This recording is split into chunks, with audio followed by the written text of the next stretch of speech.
যারা Facebook page delete করতে চান তারা পেজে লগ ইন করবেন।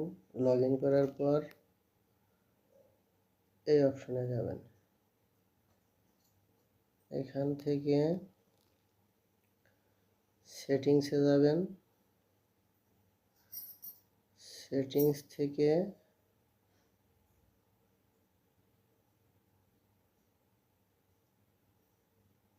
অ্যাক্সেস অ্যান্ড কন্ট্রোলে যাবেন। এখানে দুইটা অপশন আছে, একটা আছে ডিঅ্যাক্টিভ পেজ, একটা আছে ডিলিট পেজ।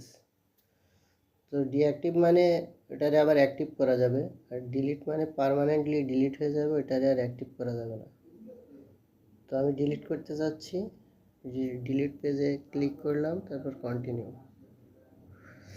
এখানে রিজন চাবে কি কারণে ফেসবুক পেজ ডিলিট করতে চাচ্ছেন। আমি এখানে যে কোনো একটা রিজন দিলে হবে। I have a privacy concern দেওয়ার পর কন্টিনিউ।